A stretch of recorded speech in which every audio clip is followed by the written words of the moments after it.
Hey everybody, it's Concert Canuck here, and we're filming live today from River Cree Resort and Casino, where we have a wonderful double bill happening tonight with Saga and Helix. I'm super excited to be here with Brian Vollmer, who is the lead singer of Helix. Well, I'm super excited too. Well, it's going to be wonderful. If you haven't got your tickets yet, run to Ticketmaster and get them, because this is going to be a show you do not want to miss. I've seen Helix live before. They never disappoint. They're absolutely fantastic. How are you doing today? I'm great. How are you yourself? I'm doing well too. So my first question, Helix has been around for 54 years. That's quite an accomplishment. 52 years. 52, okay. Yeah. You formed as in a battle of the bands, correct? We started in the Battle of Bands at the Central Ontario Exhibition in Kitchener, Ontario. Before that, I was in choirs. I was in the Ontario Youth Choir, which was elite choir students from across Ontario, and I was lucky enough to audition and get picked. And we actually opened up Hamilton Place in Hamilton, Ontario, with Galt McDermott, who wrote Hair. And he did a brand new piece of music called A Mass in Our Time. And we had Aretha Franklin's band and Al Nicholson and Nell Carter from Jesus Christ Superstar, Salome Bay, who's known as the, godmother of Canadian blues. So that was my start before I even got in a rock band. And then we were in the COE at the Battle of the Bands, and I met these other guys from Kitchener, Ontario. And I graduated from grade 13. I moved from Listowel, Ontario, down to Kitchener. I was working in a meat packing plant called Snyder's Meats. And very soon after that, we went on the road, and I've been on the road ever since. That's absolutely amazing. So what are some of your fondest memories from back then? From back then, I got a lot. Just the friends I had and the things we used to do. We didn't have much money, but money doesn't always make for the best of times. We always had a good time with each other and a lot of fun, and hanging out at pool parties and having band practices. And we had 5 songs that we knew, and we just went over and over and over and over them. But then we got a manager by the name of William Sipe, and we went on the road, and he taught us everything that we were to learn, and very definitely taught me everything that I learned that has done me very well over these last 52 years. So we'll talk about Scrap Metal later, because that is your latest album that came out with this year. But I'm really curious about the early albums. What are your fondest memories of the early albums? What was it like recording them? And what are some of your favorite songs that you released? Well, when we did our first album, Breaking Loose, we'd never really done an album before, and we borrowed money off my grandmother, my parents, and a couple of the other guys' parents, and we went to the studio, and everybody was really serious, and just the whole process of doing it, we stayed right there at the studio. We recorded at Springfield Sound just outside of London, Ontario. It was an old schoolhouse, and it was owned by Brian Ferryman, who went on to manage Michelle Wright, the big country star. And our second album was also done there. The first album, Breaking Loose, became a hit in the state of Texas, largely because of a guy named Joe Anthony, who was known as the godfather of rock. And he played black music when it wasn't fashionable to play black music. And then he played metal when it wasn't fashionable to play metal music. And he worked at Kiss K-Mac out of San Antonio. And we actually did our first tour of the United States, which was 4 dates: Houston, Dallas, Amarillo College, and Helotes, which was just outside San Antonio. And we played there with Y&T, or Yesterday and Today, and Dave Meniketti. And they're still around nowadays. But that was the first really major act we played with in the United States. And then on our next album, we finally got signed to Capitol Records. That was on No Rest for the Wicked. And once we got signed to a major label, we were signed to Capitol EMI out of the U.S. We were never signed to a Canadian label. A lot of people don't realize that, but once we had the money behind us, then things really took off. And we went to Europe on that album, and we toured with Kiss. Mm-hmm. We were the opening act on the Lick It Up tour, and we did 13 countries in 32 days. Wow. And then we came back and we played all over the United States with all sorts of bands, everybody from Heart to Meatloaf to Mitch Ryder and the Detroit Wheels. We played with Black Sabbath, 3 dates in Upper New York State with Ian Gillan singing for them. And then on the Walking the Razor's Edge album, we toured the United States once again, this time playing 20,000 seat arenas with Whitesnake and Quiet Riot. And we played with Motorhead, we played with Wasp, we played with Crocus, all sorts of bands. And 1989, we left Capitol Records and we started doing our own albums. And then I split with my management around 1998, sorry. And I started putting out all my own albums on my own label, H&S Records, or Helix Records. And I continue to this day to do that. And I like the freedom of being on my own label and doing my own thing and not having to listen to other people tell me what to do. I think you have a lot more freedom as an artist. Oh, for sure, 100%. So you've listed some really big names that you toured with. Who was your favorite? Do you have one that you...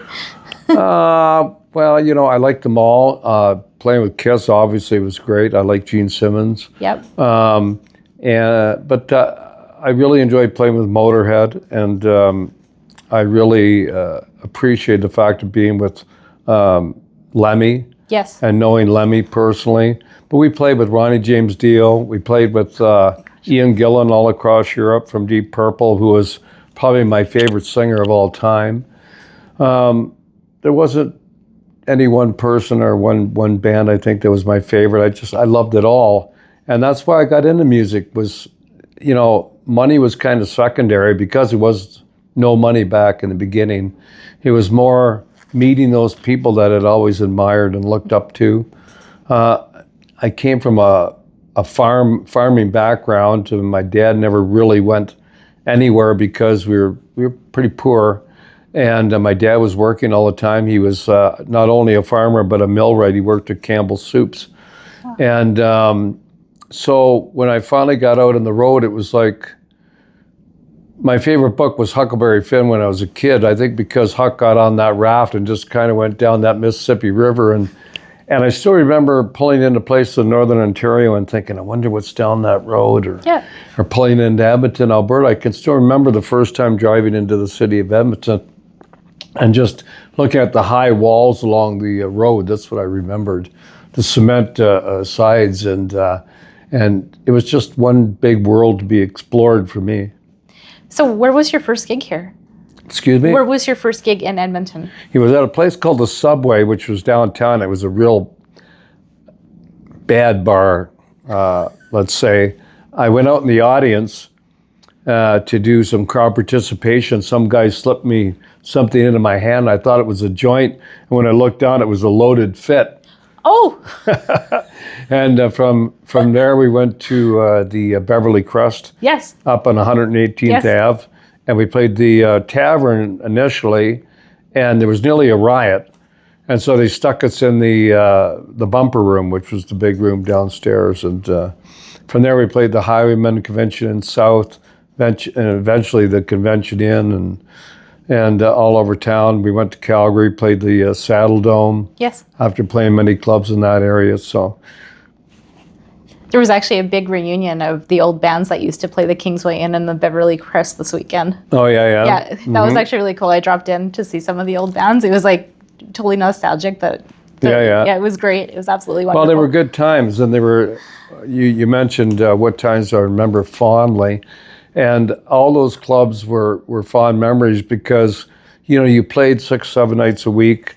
You stayed right at the hotel, and you met people, and you partied with those people, and you went to their houses and for supper, and you got to be close to them. And I think that's the difference with bands back then. We had that closeness with our fans, that real grassroots type of following, because, you know, we actually, you know, hung out with them. Yes. Whereas bands nowadays, they come out of the basement, they get a record deal, and you know, basically they haven't played any place except their local bar, and then on the next album, if they don't have another hit, then they're over with. And so bands like Helix, Prism, Headpins, Harlequin, they all had that foundation. Yes. And so we could have a bad album, or we could have, that lull in where music changed for a little bit, and we would survive that time period because we did have that foundation, that background, that association with our fans. And we absolutely love you. Well, thank you. We absolutely and I love our fans. I sincerely do. We go in after every show, even now, and we shake hands, we take pictures, and we sign autographs, and I love it. Sometimes I'm standing there, and I thank God that I'm able to still do that. And if I didn't have that, I think I would really miss it. And actually, I've met you twice with that exact same way, because at Rock Fest in 2023, you came out after your set. That was the weekend that it just poured the entire weekend. So I have a picture of us then, and then I have a picture of us together from your last show here. Yeah, And I was actually asked by one of my friends this morning, she was like, is Helix coming out? So that just answered her question. Great. So she'll be thrilled to hear that she can get a picture with you tonight. So no, thank you for doing that. But I love doing it. Some artists don't like being out there and doing that type of stuff, but no, I like it. Sometimes fans will ask kind of crazy questions or say crazy things, right? But you have to look at it like they don't know. They're just, they're caught in that wow moment, and they don't mean anything bad by it. Like people say, hey, you don't look like you did in 1983. I go, really? Jeez. Go figure. Oh my gosh. Wow. I'm surprised somebody would say that. You still look fantastic. Well, they'll say that. They say you don't look like the same as you used to, right? Or whatever, right? But I just take it all in stride. So, Rock You. Did you ever expect that song to be the anthem that it has become? No, not really. When that song was actually brought to us, it was written by Bob Halligan, and I wrote the lyrics to the verses. I changed the original demo, and we actually had an argument with our manager and Tom Tremuth, who produced the first couple of Helix albums on Capitol. And we said, well, we think we got enough rock songs with rock in the title. Maybe we don't need this one. And they go, no, you got to have this song on, right? And we put that song on stage for the first time at the El Rosa Villa in Columbus, Ohio, and which was the same club that Dimebag Darrell was assassinated at. And it's been on this, part of our show ever since. We're actually going back, and we're playing in Pickerington, Ohio in a couple weeks, which is just south of Columbus. And we're playing down there with LA Guns and Dangerous Toys and cool. Kingdom Come. So it'll be nice going back to that area where it kind of all began. Yes, 100%. That's amazing. We'll have to please post so we can follow your journey down there. on next media. weekend we're outside of Chicago with Alda Nova. Oh, wow. And a lot of people don't realize this, but Alda Nova sang background vocals on Good to the Last Drop. Oh, I didn't know that. Yeah. Aldo was here last week. He was here with Prism. So we got to see him, and he's in fantastic form. Well, Michael T. Ross that plays keyboards for Yes. Aldo, he played keyboards on the song we had out last year called Stand Up. Oh, fantastic. Yeah, And I Michael's know really Michael sweet. very well, and Michael's also an agent out of Vegas, and he might help us get some dates in the upcoming year in the United States. So Oh, that's great. cross your fingers. Yes, we will, for sure. So you've also had a lot of music videos. I know last night I was watching back some of them. I was watching Rock You. And what is your favorite music video that you've shot throughout your career? Well, once again, I don't really have a favorite. We have all sorts of videos. Some of the ones we did cheaper are actually my favorites, like Heavy Metal Love was only done for, I think it was $26,000, whereas Gimme Good Lovin' was $125,000. The one I just put out for Tie Me Down with all the pictures of myself and my wife, that cost $0. So, Right. So your films, you're doing all of these 9mm films that you're posting. Are you enjoying looking at all of these old memories and footages and now?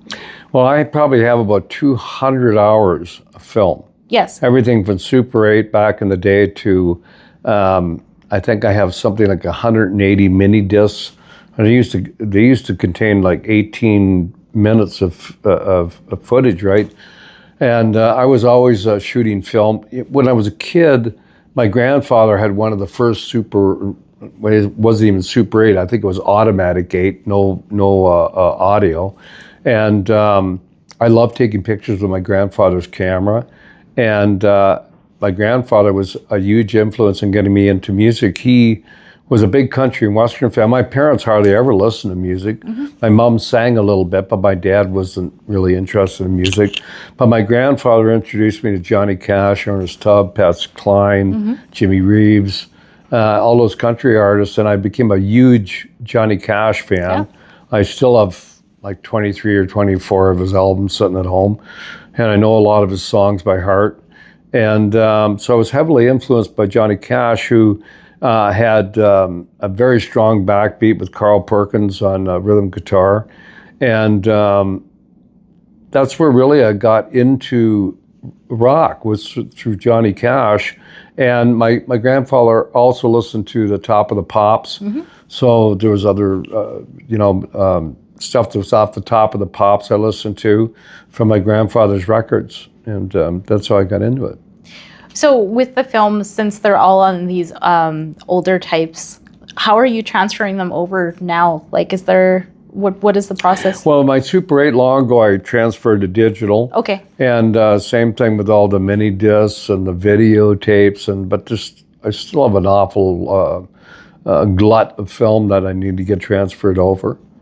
And it's hard to even find stuff. I'll go, well, I know I got this piece of film, but where the hell is it, and you go back and you look kind of around because I got them in folders for the years. Yes. But sometimes within a folder, like 1 year, I'll have like just 200 films. So, you got to go searching through and find that exact spot. But one of these days I'll sit down and get it all sorted out. Can we look forward to a documentary or some kind of... Well, that would be really even neat. Doing a documentary, where do you start? Nobody wants to watch 200 hours of Helix history, right? So you have to whittle it down to probably an hour and a half, something like that. Right. So what do you keep and what do you throw out when you've been together for 52 years? There's so much stuff. I have Rob Williams did a skit for me, and Rip Taylor. I have David Coverdale, a Cozy Powell film. Cozy's dead now, Neil Murray. I have a whole entire tour when we toured with Ian Gillan across Europe on film. So I think it was actually a good friend of mine, Sarah Smith, who said the way you should do it is just to sit down and just tell the history of the band without even thinking about it, and talk for about an hour, and then take that talk and then start adding film. Yeah. Because if you just sit down and start rambling off what comes off the top of your head, you'll probably only talk about the most important things. Not always, but most of them I think will come out like that, and then just build around it. And that'd probably be how I'd approach putting together a history video of Helix anyway. Well, on behalf of all your fans who are watching this, please do it, because we would love to see what you come up with. Well, I got a lot of film that a lot of people haven't seen, so. Exactly, and it would be absolutely fantastic to see it. So please do it. Okay. on behalf of all of us. All right. So we're going to stick to film. We're going to talk about the Trailer Park Boys. So, okay. So you had a prominent role in Trailer Park Boys. Okay, about this big. Do you want to talk about that a little bit? Well, I met my old drummer Archie Gamble came to me one day and he said, "There's these guys that got this TV show. It's a comedy and they sell dope out of a trailer park." And I went, "Oh yeah." They're called the Trailer Park Boys. He said, "You should contact them." So I contacted Mike Clattenburg, who was the director, and I said, "Look, I've never seen a TV show filmed before. If I fly out there on my own money and pay for my own hotel room and everything, right, can I come watch you guys film?" And he goes, "Oh, we'd love to have you." So I went out there, and I was amazed to find out that they were as in awe of meeting me as I was in awe of meeting them. Of course. And I think that the show that I saw them film was, I Think You Pissed Yourself, Mr. Leahy, was the name of the episode. and became good friends with the guys, and they're an excellent bunch of people, very friendly, and then we went on tour with them. We did, I think, 10 dates out in Western Canada with them and Swollen Members. And then I ended up with a small bit part in the movie, and that's how that came about. And then there was a small part in their cartoon show as well. That's so iconic. Yeah.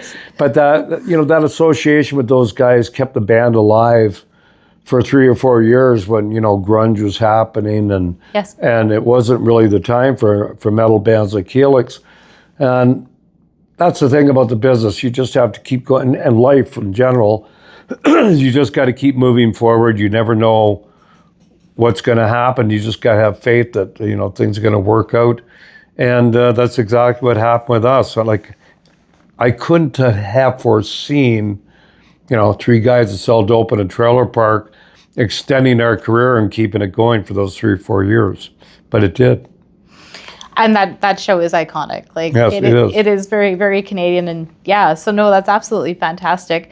One of the things I didn't know about you when I was actually doing some research is that you wrote a book. I wrote a book called Give Me an Art, yeah.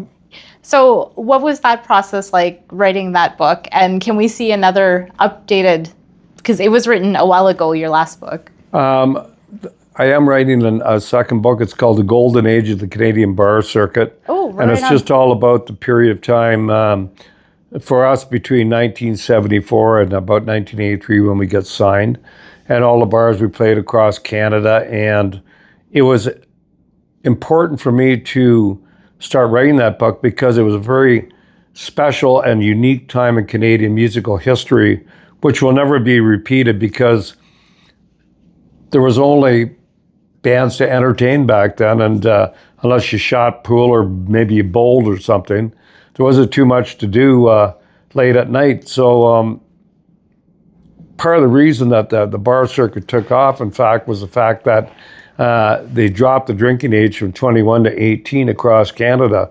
And it just kind of, there was all these regional kind of circuits, and then they joined up, and bands toured right across the country. They stayed in the bars they played at. They paid usually for 6 nights in any given bar. And it was a great place for bands to earn their spurs, let's say, and learn to develop their craft, because that's what we do. We develop a craft in singing and doing harmonies and playing your instrument and being a performer, and give us that platform to do that. There wasn't much money, so we soaked up the culture going across the country. We met all sorts of people. We became more eclectic, more world-orientated, I think, from seeing the different parts of the country. Mm-hmm. And so I thought I'd write a book about that, and I've been working on it now for about 5 years. The first book was just a history of the band, and it did very well. I think I put out 2,000 books, and they're all gone. I got like one myself, and that's about it. Wow. So when can we expect this new book? Do you have a date?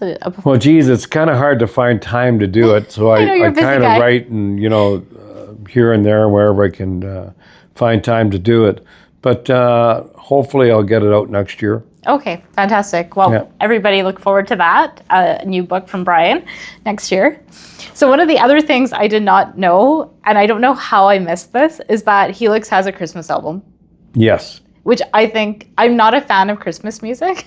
And so I was actually listening to your Christmas album, and this is something that I actually like because I'm a classic rock, heavy metal girl. What made Helix decide to record a Christmas album? Well, the brains behind that album was actually Gordy Pryor, who I wrote Power of Rock and Roll with, we decided to do a rock and roll Christmas album, and at the same time, there was Dee Snider had done a Christmas album, and back home, Bob Noxious had done one in London, Ontario, so we decided to do one. And what really made up my mind is I went out for a meal with Mitch LaFon in Montreal, and Mitch was telling me that Twisted Sister had sold something like double platinum or something with their Christmas album. What? I thought, well, I got to do that too. So that was where the germ of the idea started, and it turned out very well. I thought we recorded the album in August because you have to be very far ahead of it. Yes. And the funny thing was, Ed Johnson, who was my voice teacher for many years, had died a couple years before, but Ed Johnson was a very positive thinker, and he always used to say to me, don't worry about money. When you need money, money will fall out of the sky. And Ed Johnson, who taught me, was the tenor soloist for Norman Vincent Peale. Do you know who that is? I do. My dad actually had all of his books. Well, he wrote The Power of Positive Thinking, which originally was called The Power of Faith. And Ed was the tenor soloist for Norman Vincent Peale at his church down in New York City. And so he was a very positive thinker, Ed Johnson. And through Ed Johnson, I became a very positive thinker. And Ed was always saying to me, don't worry about money. We need money. Money will fall out of the sky. And he had died a couple years before. And I remember when I went to pick up the album at the studio, I was a couple $1,000s short for the mastering and some of the artwork. Well, I can't remember what. And I came home and I picked up the mail at the front door and I went and sat down with my wife, Linda, at the kitchen table.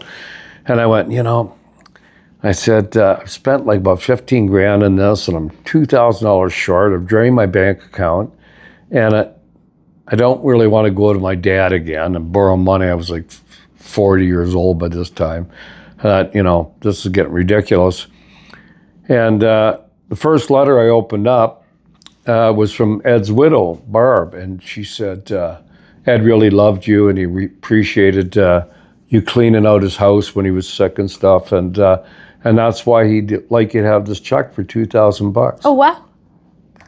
That's amazing. And this was a couple years after he died. So wow. Whenever you need money, don't worry about money. Money will fall out of the sky, and that check for $2,000 fell out of the sky. So there's a little story for you. Oh, that's a fantastic story and excellent advice. And no, Norman Vincent Peale was a great Ed author. was looking down on me. He was 100%. So we'll go from Christmas to scrap metal. So that was released this year. A phenomenal album. Thank you. What made you decide to record this new album? Well, I'm always continually writing. Writing was why I got into the business, that and performing. And I've always got songs all over the place. And even though I write metal albums, I also have songs I write that are very commercial, very poppy. Because when Helix started, we did the whole full spectrum. We were like a traveling jukebox. We played everything from Bay City Rollers to Ted Nugent and Aerosmith and like whatever would go over in the bars to get people up on the dance floor. We didn't care. They were just songs to us. And we eventually gravitated towards the heavier stuff. But I don't think you ever get far from your roots.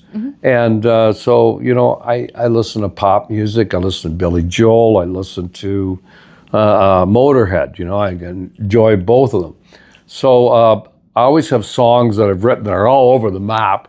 So when I go to sit down and do an album, sometimes I go, well, this sounds like this song goes with this song, and this song sounds like it could fit with this song.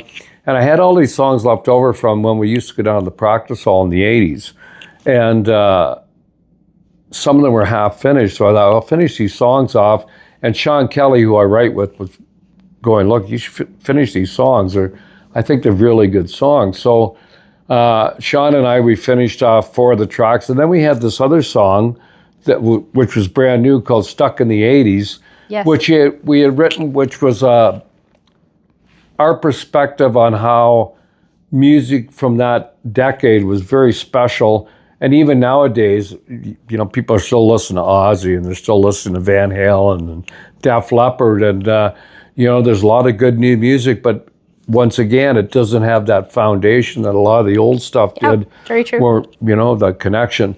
So we decided to put together, and I had a photo session we did for Metal Hammer out of Germany, which was a big metal magazine. And they were all, I thought, great shots of us in this earth-moving bucket and stuff with the jackhammer and all this other stuff. So we decided to call the album Scrap Metal, and it just kind of went from there. And I also had all these albums that I did after we left Capitol Records that I was putting together for $10,000, $15,000, and I really got criticized for putting those albums out because when we were with Capitol, we had $500,000 at our disposal. So we had, Mike Stone, one of the top producers in the world, and things like that, and the greatest studios. And with $15,000, you're pretty limited. And people went, look, you're dragging the band's name through the mud. You shouldn't, it didn't sound as good as Wild in the Streets and all this. And I kept going, well, what do you want me to do? Like pack it in just because so I put out these albums. And so around around 2006, we got a deal with Sanctuary Records in England. And John Richards, who worked for the company, who now works for Rock Candy Records, said to me, do you have any other, this was on the Power of Rock and Roll, by the way. He said, do you have any other albums that you own? I went, oh yeah, I got like about 6 of them. Yes. He said, well, we'll buy those albums off you too. I said, how much you offer? And he told me, I went, sold. And so he decided to put those albums out, but before they could even do that, Sanctuary went belly up.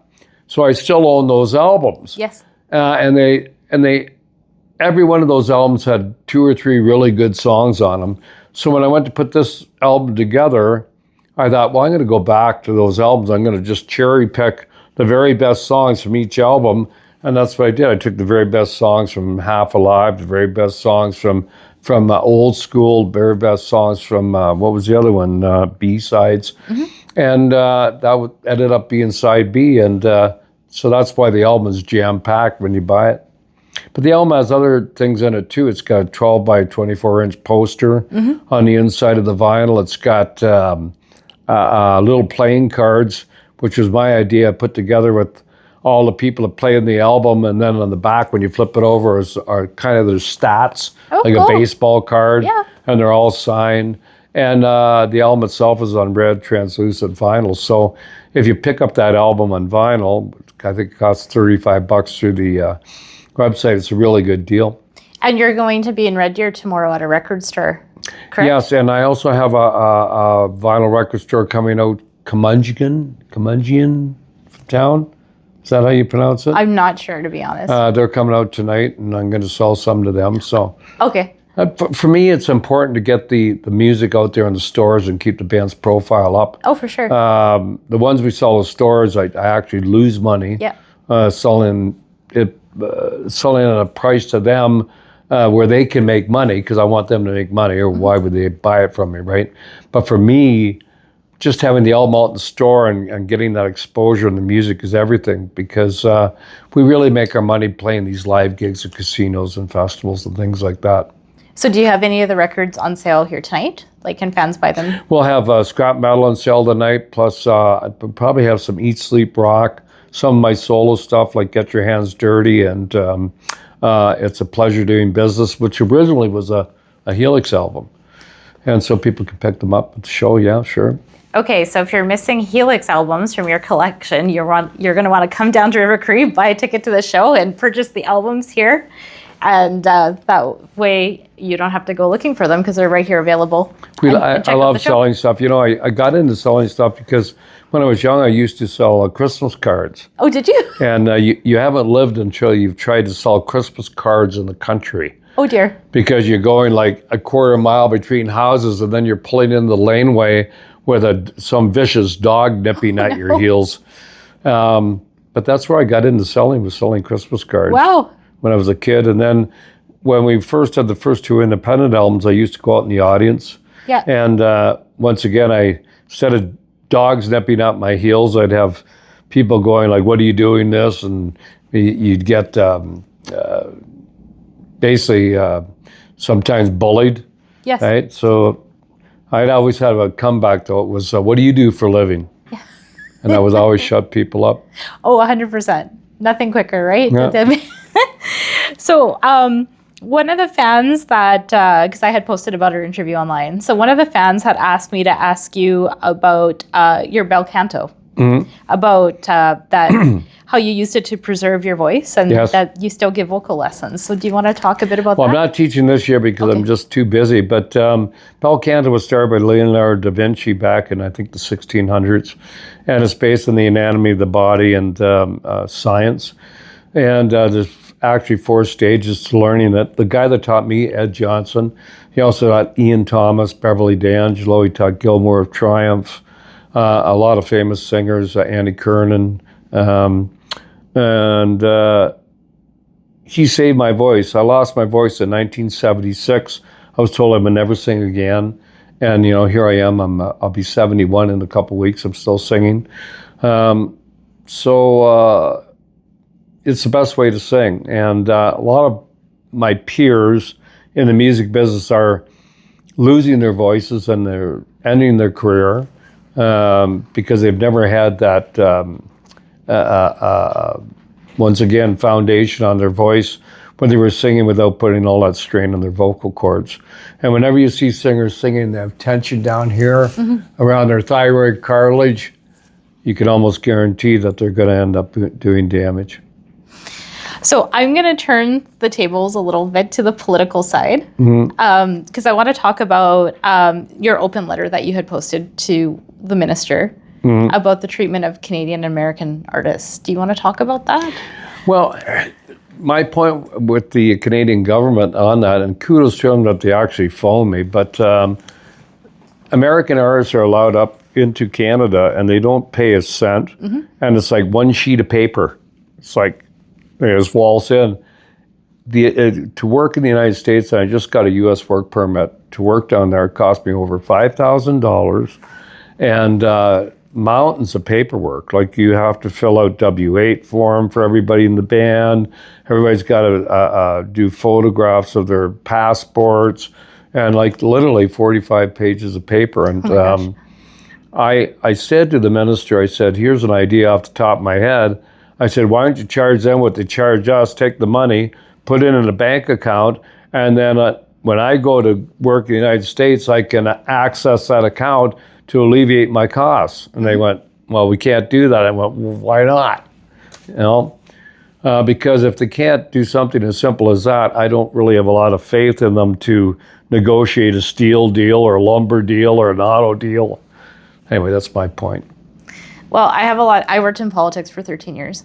So I have a lot of friends that are MPs. So if you're watching this, I want to speak to Brian further about this. Please do. I'm open to talk about this, right? And I think I have valid points. And yeah, for sure. I tried to stay away from the politics, because it's such a heated thing nowadays. Yes, and, very much so. I started reading papers when I was very young because I had a teacher named Inez Hayde that actually got me into singing too. I went to a little Catholic school, and one day she said she was going to do current events, and we were going to have a test once a week on current events, and I started reading the Kitchener-Waterloo Record faithfully every day. And then when I finally got on the road many years later, I used to read 2-3 newspapers a day. And I still read newspapers, especially when I'm down in the United States. I read the New York Post every day. I go and get my paper and I sit down and read my paper, have my coffee. So I think I'm fairly well informed with what I do. And, you have to use a sense of logic too when you're watching some stuff on TV, because I always hear the argument, well, they're all the same. Well, yeah, but you got to use your, some of the stuff you can spot if you just think about it, right? Yep. And I won't say any more than that. Because I don't want any nasty letters. All good. I try and stay politically neutral now too for the exact same reason. So I have another fan question for you. Okay, so Lisa Taylor wanted to know, in your downtime, what is your choice of music to rock out to or to relax to? Downtime. Actually, I've started golfing. Have you? I've started golfing. I love the sport. And I go out every morning and I knock out a bucket of balls. And that's the way I blow off steam. But when I'm listening to music, I listen to more blues. I think, if I get out my old vinyl, I listen to stuff like Joe Cocker or Johnny Cash. Yeah. Edgar Winter and White Trash, stuff like that. Okay, phenomenal. Those are all good artists. I love Johnny Cash myself. I love Joe Cocker. I was a big Joe Cocker fan. I was lucky enough to meet Joe Cocker down in New York City a long time ago. Oh, that's great. Yeah. He opened for the Guess Who, and the Guess Who were here in the early 2000s. And so I was able to see him live back then. Last night it was Don Felder that opened for the Guess Who, so that was also really cool. Okay, so we have another fan question. This one's from James Beaudry. James would like to know, what is the one thing that's changed the most after 50 years on the road and in the studio? Well, I think in the music business, it had to be the death of the bar circuit. There's no place really for young bands to develop the craft. Obviously, the internet's changed things, but not in the way a lot of people think. A lot of people think that, because of the internet, your music goes all around the world, and yes, it does, but you first off have to get it in front of people to be able to do that. So you have to know how to work social media, and you got to constantly be doing it. Yes. For us, it's we play mostly festivals now. We don't play bars anymore, as a rule. That will probably change in the States for us, but those are probably the biggest changes. Okay, and the last fan question. So we have Mike Jones. Who is your favorite band that you toured with besides your own, and which country was your favorite place to tour? I think that Motorhead was probably the favorite band to tour with, even though it was pretty much of a circus. Favorite country, once again, I don't know. There's favorite places I have to play, but I like playing everywhere. Helix was really popular in Sweden too. What was that like? We had a #1 album in Sweden. Sweden's a lot like Ontario, really, like as far as geography goes. Yes. Same with Finland. It was great. Like in 1985, we had a #1 album with Long Way to Heaven. We toured right inside the Arctic Circle. Yes. Which is kind of different from Canada, because you get up in Northern Ontario, it's like houses that never quite get finished. They still got tar paper on the outside. Yes. Whereas you go up inside the Arctic Circle in Sweden, that's like modern hotels, modern roads, and Laplanders at the side of the road selling deer skins. So I guess that's different. Just like when we played Hungary, it was still communist. And I think that was probably, of all the countries we played, the biggest difference, because when we went into Hungary, it was like going from a Technicolor movie into a black and white sitcom. Yeah. Everything was polluted from ladders, Russian ladders. It was essentially black and white. There was hardly any color. That's what I noticed the most. Wow. Well, that's all the questions I have. So let's talk about the show tonight. Again, you're co-headlining with Sega, so they're 45-minute sets tonight. What can we expect to see? Well, we always play the hits because that's what the fans come out to see. But we got Stuck in the 80s is in the set. Great. And we're doing an old Slade song called Get Down and Get With It, where Daryl sings the song and Chitz joins in. So other than that, not too much different. Just, playing the hits and going with that. So the Red Deer show, that one is longer, right? So the regular show in Red Deer in a couple of days, we'll be doing a much longer set. So there'll be all sorts of stuff in that set. We might even do Go Hard and Go Home from the Vagabond Bones album. So we have a lot more room to play a lot more songs. Good The Last Drop, Make Me Do Anything You Want. Trying to think what other songs are in that set. But Danger Zone from the new album. Fast and Furious, maybe even. No Pretty Poison? No Pretty Poison, sorry. That's too bad. That's one of our favorite songs. We haven't learned that yet, but Fast and Furious is mine. So. Okay. Well, everyone, thank you so much for taking your time out of your busy day to come and talk to us. Tonight, so here in Enoch at River Cree Resort and Casino, we have Sega and Helix. There are still tickets available. Please come and get your tickets, and please come and see Helix, who, like I have said, is phenomenal live. If you're in Red Deer, you also have an opportunity to have a wonderful extended set of some really rare gems that sadly we won't get to see tonight. So get out, support Helix, go and see the show, and thank you so much for watching. And I love Edmonton. I have since the first time I played here. Thank you so much. You're welcome. Thanks for having me.